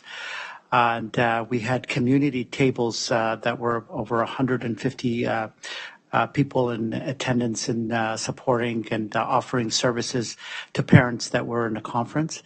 A very successful day indeed, and we were very proud of our parents who were very involved in the setting up, design, and of course the speakers were very appreciative of their work. And the speakers, we had approximately 74 workshops that ran that day, and they were from our staff here and various community members. And many of our community partners that we're currently working with were invited to do workshops for our parents as well. So thank you very much. Happy to answer any questions. Thank you. Finally, we at the Halton District School Board are very sad indeed. It's been a very sad time for us over the last couple of weeks. Jane Hounslow, grade 3 student from Central, passed away tragically a couple weeks ago. From her obituary, Jane was a beautiful, strong soul who loved and cared for people more than anyone we have known. She loved playing soccer, taekwondo, singing, and telling jokes. She had a sense of destiny beyond her years and regularly wrote notes of inspiration for her friends and cousins. Her determination and generosity were boundless, and her smile would light up the room. We miss her terribly, but she will be forever in our hearts.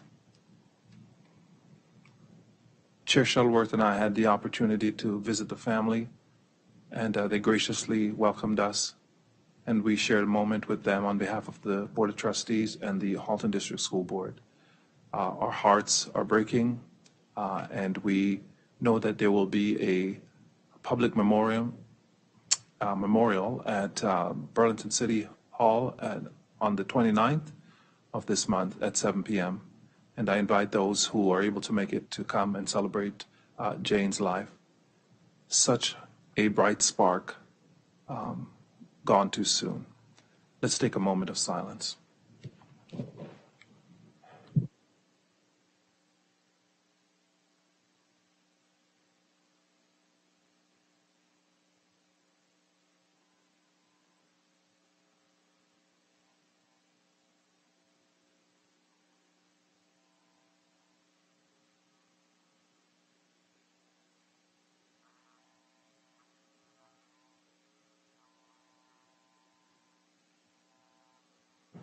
Thank you. And that concludes my report for today. Thank you, Director Ennis. Communication from the chair. There's 3 letters that are attached to the agenda this evening that have either been written to the minister from ourselves or from Rainy River.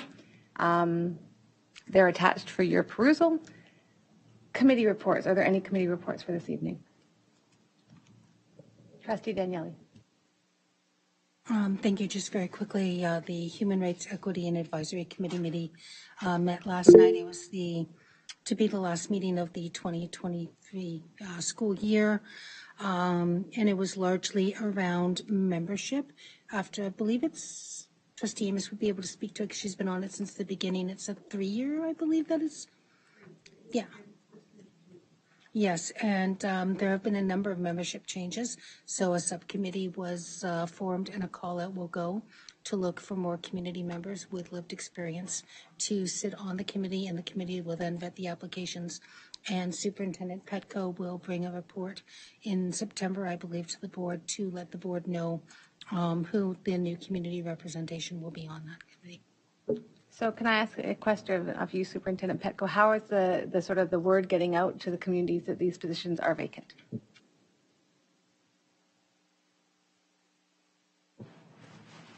Thank you. Through you, Chair Shuttleworth, to trustees. At this point, a letter is being created, and then it'll be communicated out to the community through communications.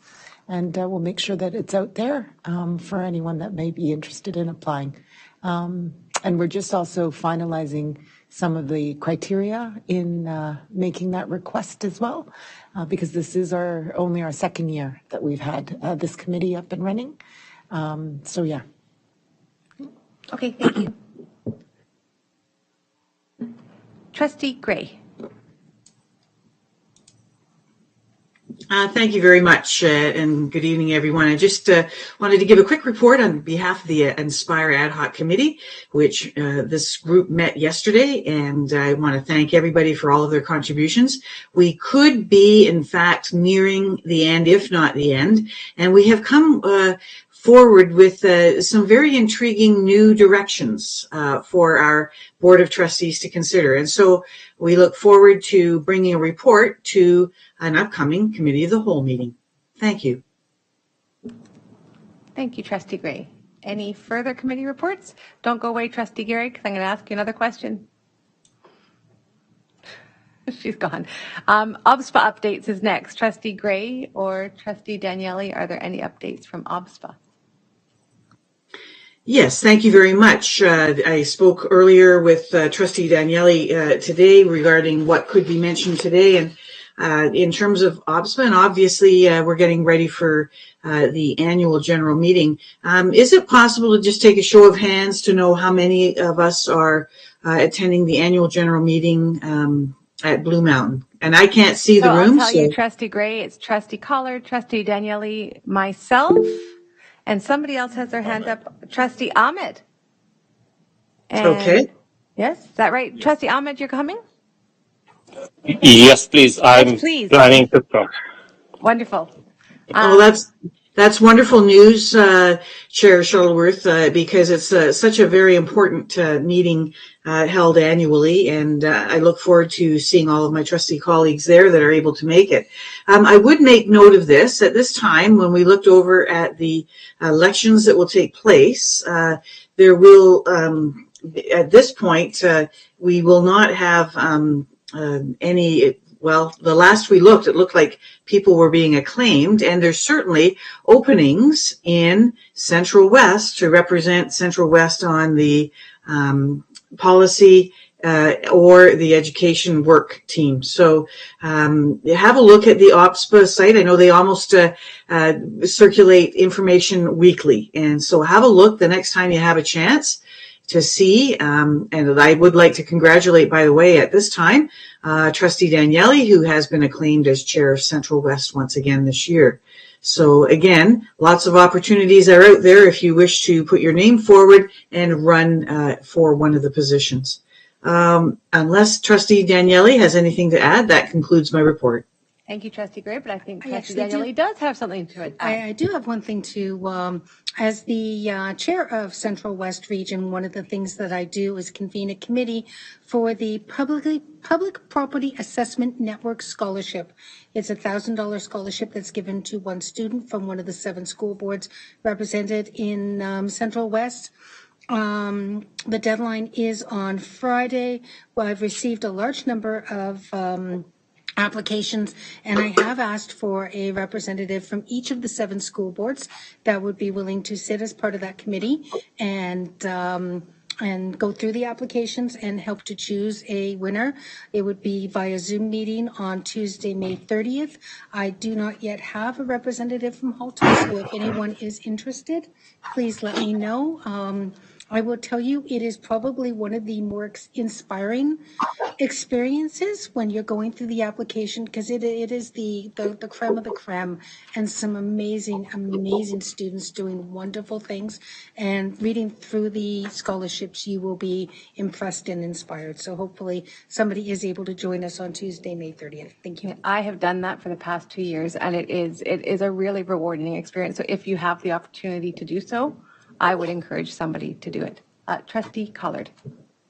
Thank you. I want to respond to Trustee Gray and Trustee Daniele. Trustee Gray, I haven't put my name in yet for policy because I wanted to know if anyone else from our board would like that position. I currently hold it. If no one else from our board is planning on running for that position, I will be putting my name in at the meeting. You don't have to put your name in advance. So that was my plan. And Trustee Daniele, if no one else wants to be on the nominating committee for the scholarship, I would be happy to be on that one. Yeah. Thank you so much, Trustee Collard. Wonderful. And that ends OPSPA report. Oh, wait, Just a little one bit more. Just for any, and thank you to Trustee Collard for stepping forward. She has served on that very, very well, represent us well. For anyone who is interested in either the workshops are open to any trustee. You don't necessarily have to be on the board of directors to put your name forward for one of the work groups. So I just wanted to make sure everyone was aware of that. Wonderful. Thank you very much. We're now up to trustee questions and comments. Are there any questions and comments for this evening from trustees?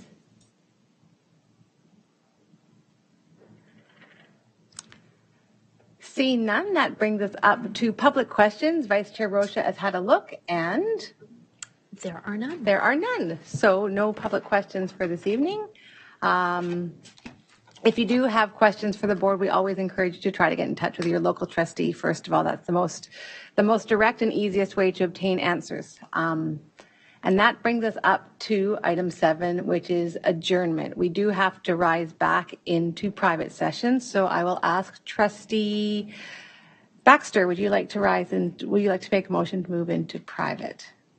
Yes, I would. Thank you. And Trustee Collard, would you like to second that motion?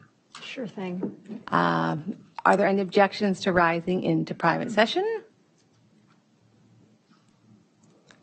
Seeing none, that carries and we pass into private session. Thank you very much, Summer. I will say we'll take a 5-minute break. I'm looking at that clock, and I know that clock's not right. So actually here I've got 9:13, so I will say 9:18. So 5 minutes and then come back to try and get this finished up, please. Thank you. Thank you. Have a great night, guys.